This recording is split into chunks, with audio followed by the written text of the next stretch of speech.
What are the elements of human behavior and culture in groups? So this unit presents the 8 modules that address the various institutions in which humans create and recreate their identity, from the smallest human institution, the family, to the largest and the most complex economic organization. So this unit will lead you to the understanding on how humans interact with one another within social organization. Here is Module 8, that centers on the discussion of the family and its structure. Here, you will be able to discuss or learn the family crucial role in the social development of humans, being the primary institutions that a person gets in contact with. So let's begin our lesson for today.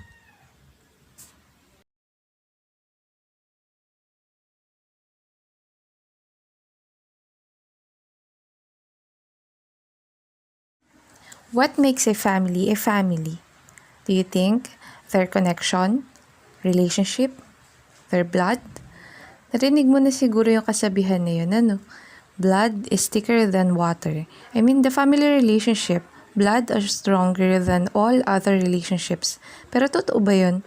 What about the friends? Do we consider them as a family? O ang tinuturing lang natin na pamilya ay ang magulang or kapatid natin sa laman as a family members? And how strong our familiar relationship is? Do they come with obligation? Okay, let's begin our lesson and figure out what makes a family a family. Kinship refers to the web of social relationships that humans form as a family, which is the smallest unit of society. Ferraro and Andreatta 2010 define family as a social and economic unit that consists of one or more parents and their children. And there are several points that you can learn from this situation. Number 1, a family is socio-economic unit. What makes a group of individuals a family is their dependency on one another with regard to their social and economic activities. This implies that the family acts as a primary support group of its member as they participate in social process within a society, mula sa pagbibigay ng needs hanggang sa everyday na ginagamit nila. For this reason, an individual is often disposed to consult with family members during a social and economic crisis. Nakasandig tayo lagi sa parents natin.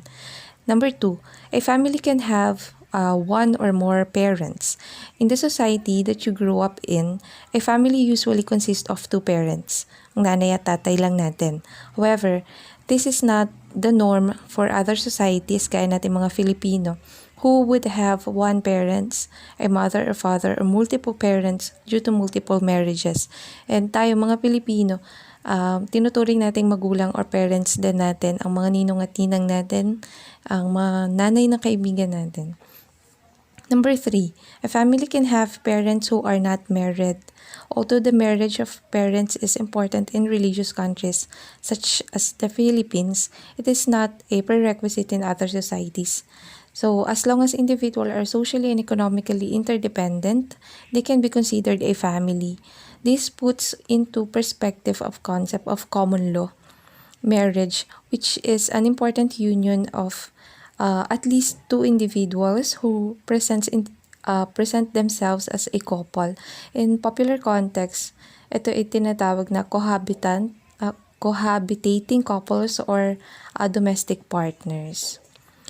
A family can have parents with same gender. Marami tayong nakikitang ganyan. Although same-sex marriage is illegal in most countries including Philippines, some societies allow for the marriage of individuals with same sex. And US now allow same-sex marriages which create families with either both a female and both male parents. So pinopromote din ito ng Papa ng Katoliko. Based on recent news. Number 5, a family should have at least one child. One of the most crucial elements of family is the existence of children. And without children, a couple remains to be a couple and not a family. There are thousands of languages around the world, pero hindi ang kinship system. In fact, there are only be a handful of it. So for today, isa muna yung ituturo ko po sa inyo. So, let's start with you. you're a generation zero. And sa tabi mo ay ang mga kapatid mo, maybe your brother or your sister. One generation up, we meet your nanay and tatay, and they have their own siblings, your tito and tita. And one up more is your lolo and lolas. Okay, back to your uncle and aunt. They also have their children. And down in your generation, they are all your cousins. So no matter which aunt or uncle on which side of the family, when we just describe is the Inuit kinship system. You cannot put everything in a genealogy. It is impossible. So sobrang dami ng pinsan, second cousin, and so on. You'll just need to make a selection of one of the most important things of what the thing you're focusing on. So this is called the kinship diagram. As we continue with this lesson, kailangan nating maging familiar sa iba't ibang symbols and their meanings. And these symbols are used in plotting kinship diagram.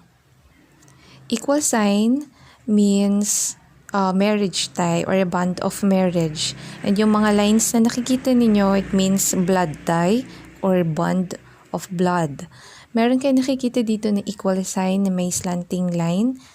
Ibig sabihin nun ay divorce yung couple. And the ego represents you, the person that the family tree on the genealogy is about. And yung meron namang slanting line, yung bilog, dito means death. Also remember, the circle represents a female, your mother or your sister.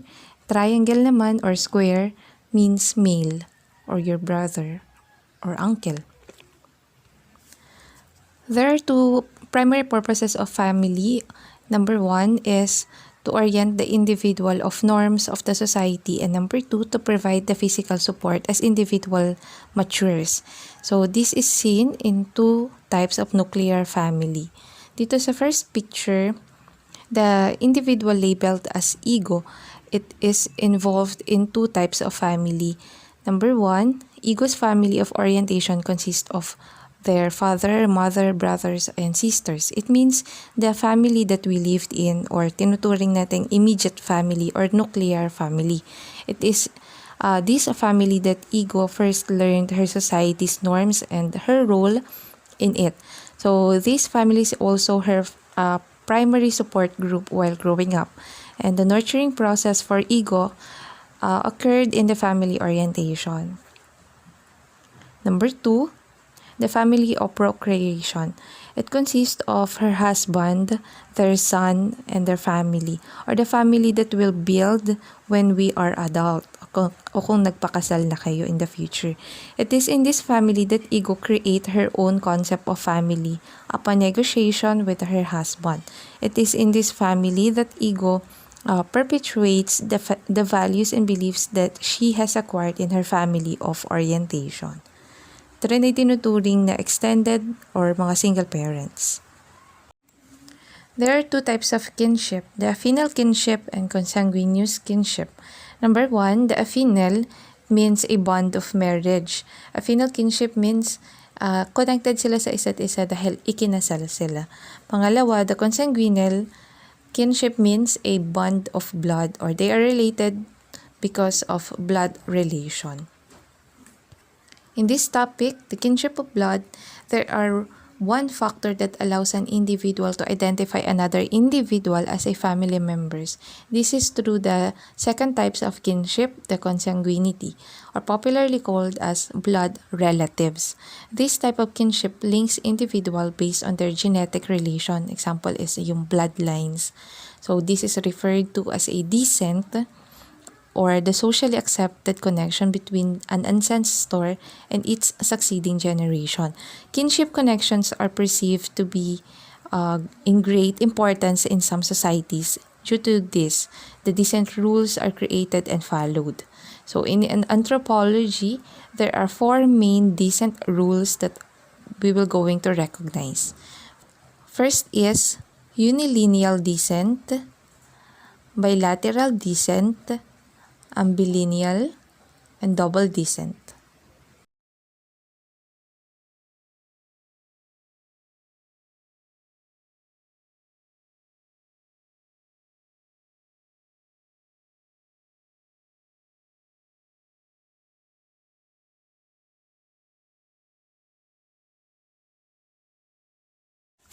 Unilineal descent allows an individual to be affiliated to the descent of one sex group only, either the male or the female.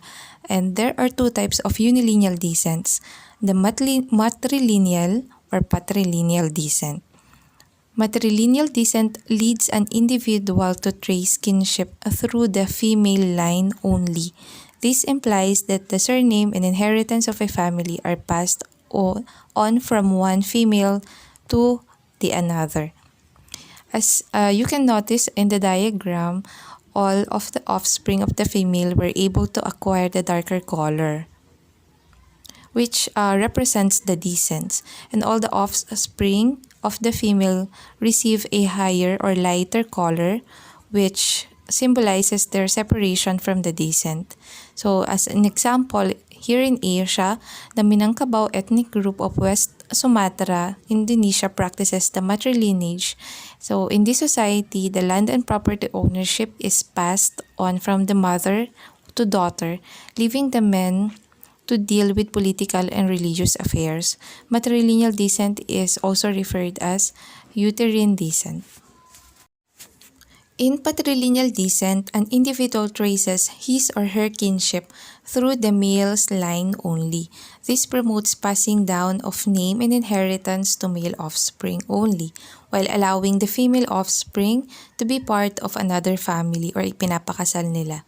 This is also referred to as agnatic descent, and a lot of societies in Asia are patrilineal, and the most popular are the Chinese, who are highly patrilineal, enforcing a strict kinship relation traced through the male's line. Shows that the darker color is passed down to all offspring by the males. So although the female gets and receives a darker color, she is not able to pass it into her children. In traditional Chinese kinship book, the only female recorded are the mothers, and the female children are excluded from the list, as they are believed to be married off and made part of another family. An expansion of unilineal descent groups creates a kinship group called a clan. This type of kinship is observed among groups of people who believe that they have unilineal relation based on common ancestor. The primary difference between a clan and the earlier unilineal descent groups is that individuals from the former cannot specify their actual relations. Bilateral descent, unlike the unilineal descent that tends to focus on one line of kinship only, bilateral descent allows an individual to trace kinship ties on both sides of the family. This means that an individual can recognize both his or her parents' relatives as his or her own relatives. In this type of kinship, everyone knows how he or she is connected to everyone. This provides a limit on the context by which kinship ties can be recognized. And unlike the unilineal descent that can trace relations to several generations from one point person or ego, bilateral descent can only trace ego's immediate family. In some cases, ties with the nuclear family can be extended to family members of the spouses. This kinship groupings is called kindred, as the type of group is often united by a common relative. It risks of dissolutions when the connection to the common relative is lost, gaya ng kapag namatay ang asawang lalaki. The connection between the living spouse and the deceased family may be severed, and which results in the dissolution of the kindred group. Most families in the Philippines practice bilateral descent grouping.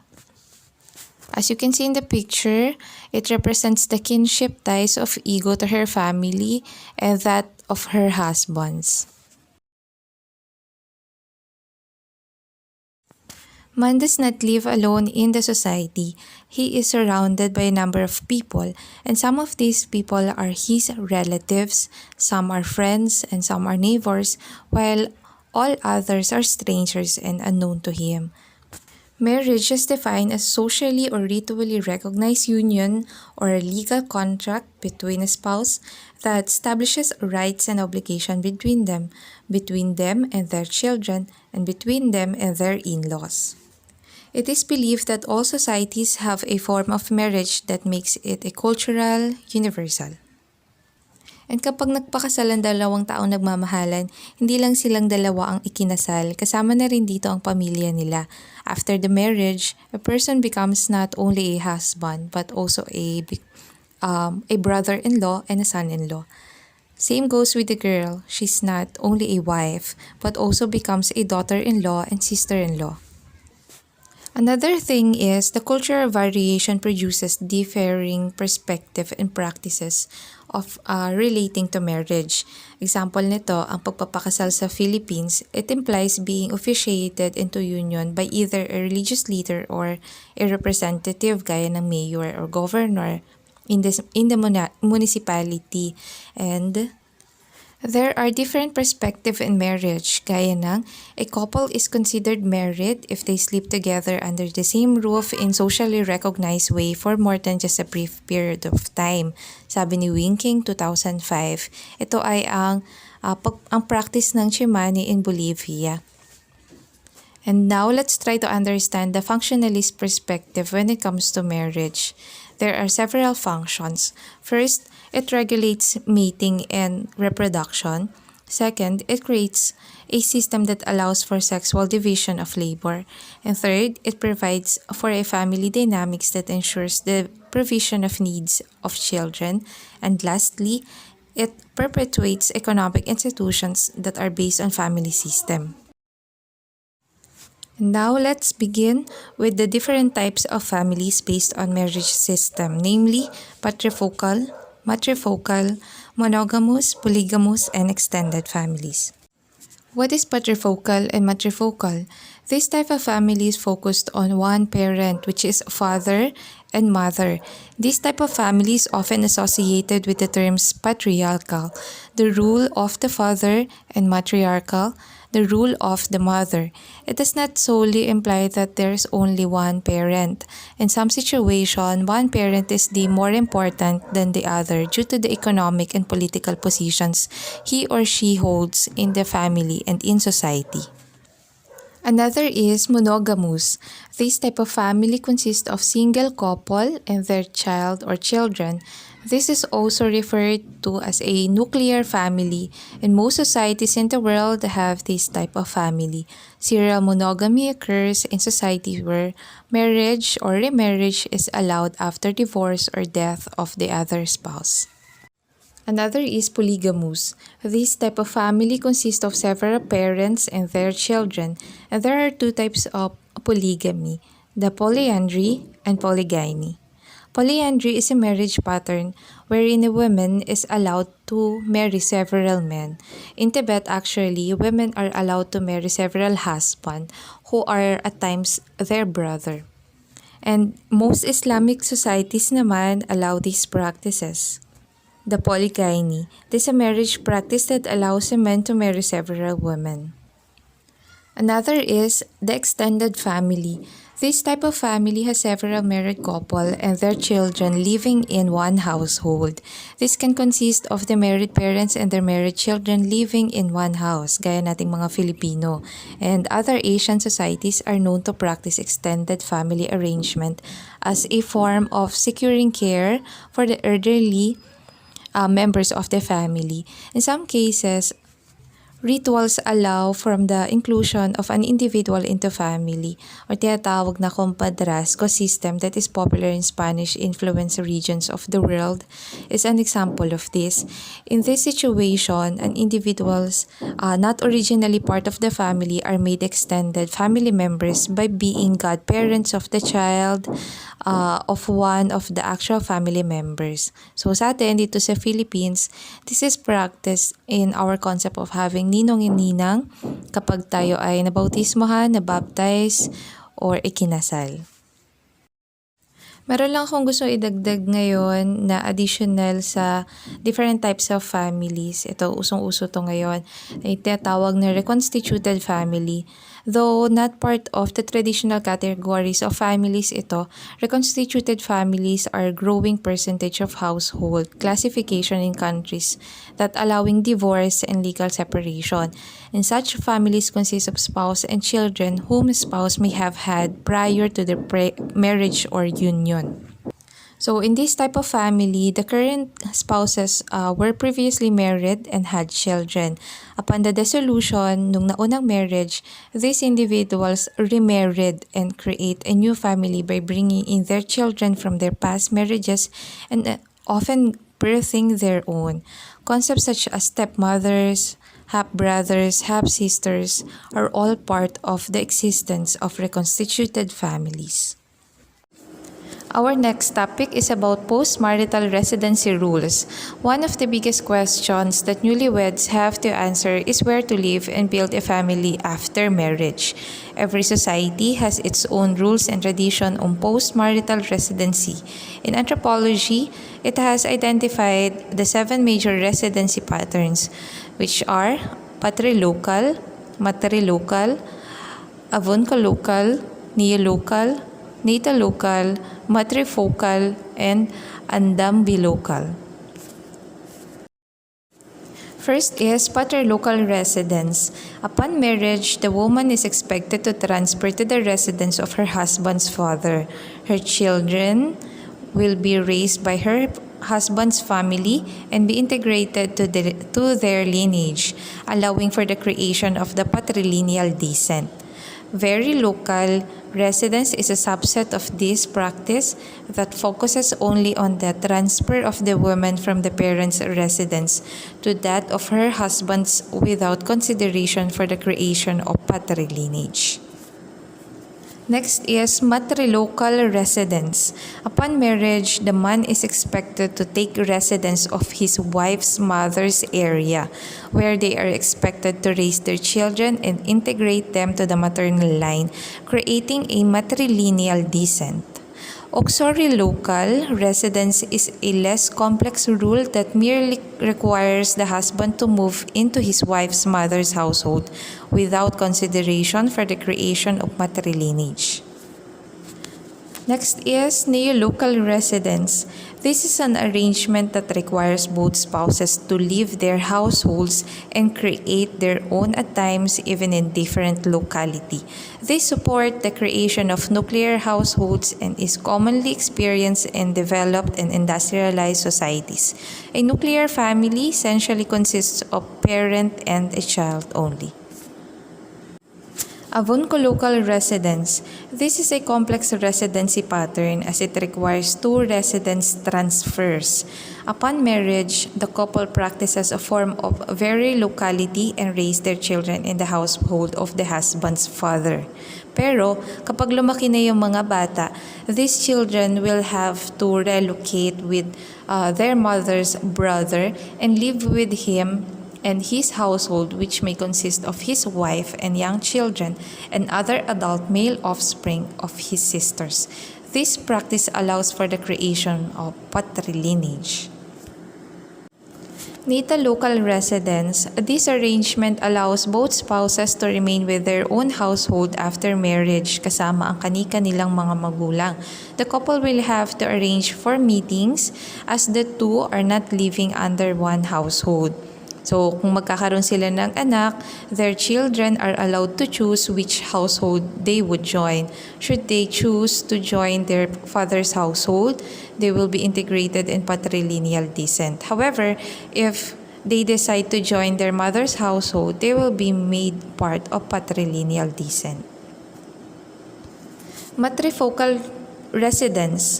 This type of residency rules arises when the father is economically and physically unable to provide to support the family. So, in ascribing the role of sole provider and caregiver to the woman, in this situation, all of the children reside with their mother, who is part of her mother's household.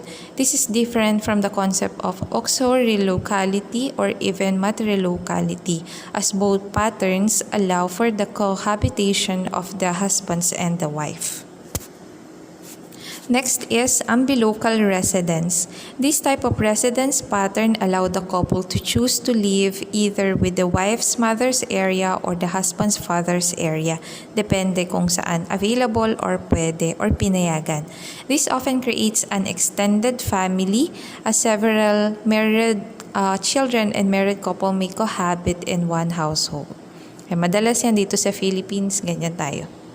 And lastly, for bonus, transnational families is another residency rules na napapanahon ngayon.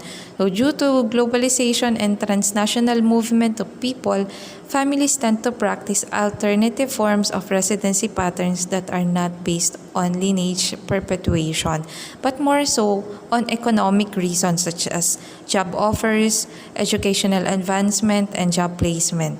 This creates transnational families or families whose members reside separately across territories.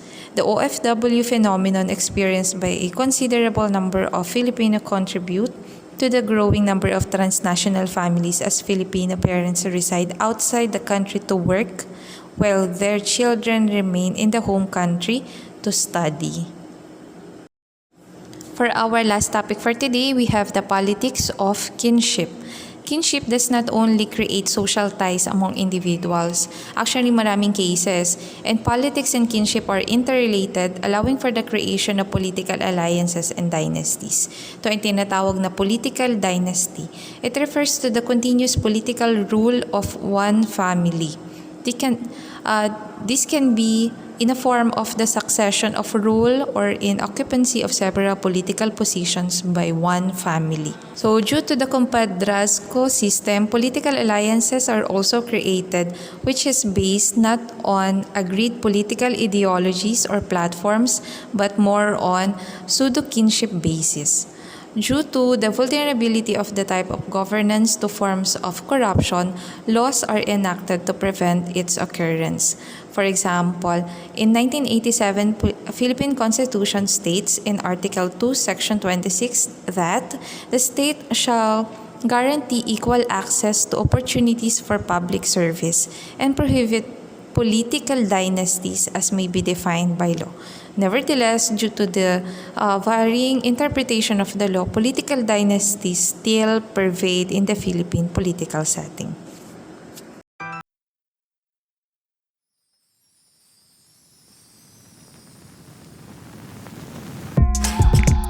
More carrots.